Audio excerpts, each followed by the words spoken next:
man who's he's performed his stories in The Moth and The Liar Show. He hosts a show monthly at McNally Jackson Bookstore called Real Characters. It's a great show, humor reading series. I go a lot. Please welcome Andy Ross. Andy Ross.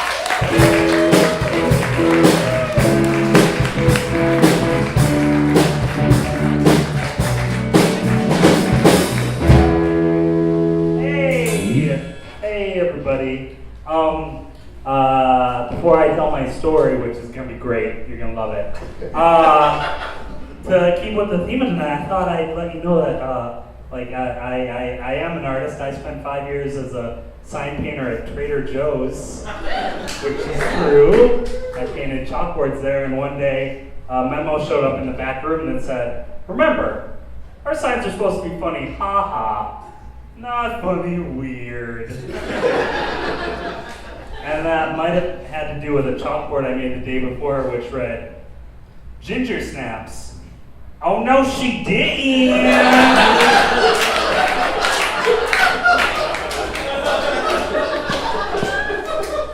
And that is 100% true story.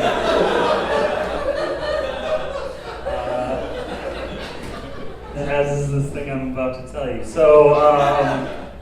So this is a story about being cool, or the lack thereof. I am just going to tell you guys that being cool is all there in the name. It's about being a little bit aloof. It's about being a little removed and inactive. And when I was 13 years old, I was very active.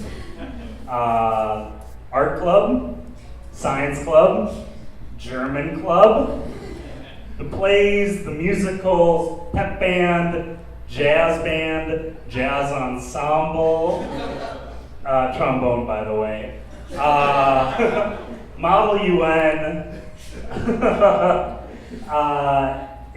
It got to the point where when my chorus teacher asked if anyone could sit on his church's bell choir, I raised my hand, not because I went to church, but, you know, any bass clef. You just wait for that one note, you ring your bell. So I was very active kid, and I was in all the clubs because I think I wanted to impress adults, which is great, and they're very encouraging, and they're like, oh, let's let this nerd like fully express his nerdness, and it'll be good for him. It'll become like a famous inventor or something. And all it really does is it makes you be that kid in the fedora, dancing at big band night at the old folks' home.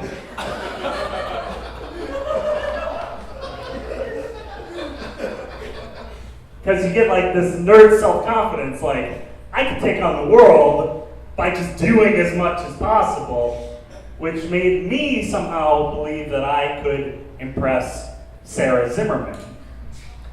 Now, Sarah Zimmerman was a year older than me. I knew the back of her head from chorus class. She was about 4 inches taller than me, blonde, a cheerleader, popular, and I'm just going to go ahead and say busty. And she might have known my first name, but that was it. And I had a plan to change all of that with a grand romantic gesture. Yeah. Now, my junior high's talent show was more of an open mic. You didn't have to audition. You didn't have to rehearse. You just put in your name, and when they called it, it's go time. And I'll just say that I am not a naturally gifted singer. But I can do impressions of other singers pretty well. I can do Louis Armstrong for like 30 seconds. And I think you can tell from the timbre of my voice that I do an amazing Kermit the Frog. I really kill it at Rainbow Connection, you guys. Yeah. And to this day, you get 3 Korean beers in me, and I am Tom Jones. But at the time, when I was in 7th grade, I could do a really good Bill Medley. And I can tell by your silence that you don't know who that is. Who I didn't really know at the time. Bill Medley was one of the Righteous Brothers. And more importantly, he was on the Dirty Dancing soundtrack. A karaoke cassette tape of which I had in my pocket when my name was called at the talent show. And I just sauntered up to the stage, and I pushed myself up the front of the stage. I didn't even walk around to the side to use the stairs, because I was too macho. Pushed myself up maid style. And I approached the microphone wearing a pale blue oversized t-shirt with manatees on it.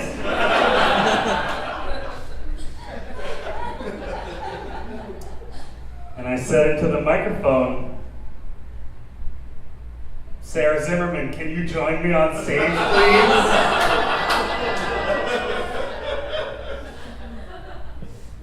Now, Sarah had the cool girl instincts to disappear into her auditorium seat, but her friends were mean girl bitches, so they shoved her up on stage. And I should mention that this was not the junior high auditorium. It was the high school auditorium. We didn't have an auditorium in the junior high. So in the audience was the entire junior high, the entire high school, and all of their parents. Everyone I had ever met in my life was there to watch me and Sarah Zimmerman as the music began to play. And I began to sing in a deep, throaty, age-inappropriate baritone. Now I'm in the time of my life. I never realized this before. Yes, I swear, it's the truth. And I owe it all to you. And I looked over at Sarah as if to say, "Surprise! It's a duet. You're going to be singing the girl part."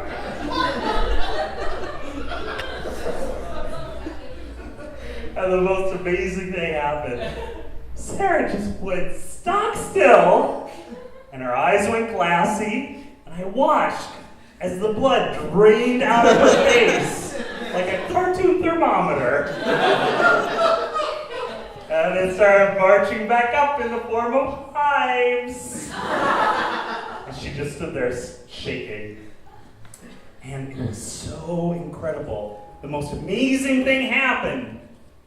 Her lizard brain just took over. It was fight or flight. She chose flight, and her legs just carried her off stage. No cognition, no higher level thinking. I'll do it again for you. Brainstem was like, "I got this."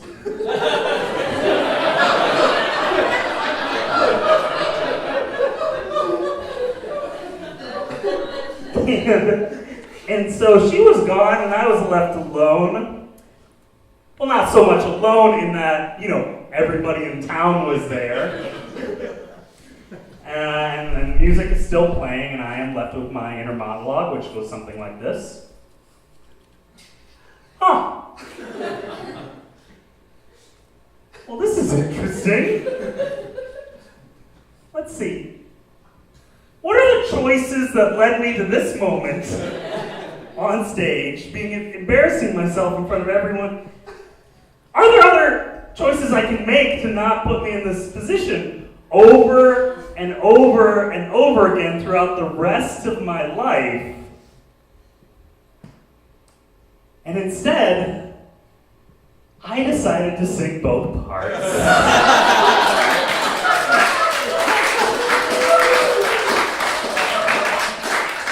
That's the end of that story. Thank you so much. Thank you, Ross. And that's the end of our show, guys. I think I'm Drew Dernovich, Paul Noth, Christopher Weyant.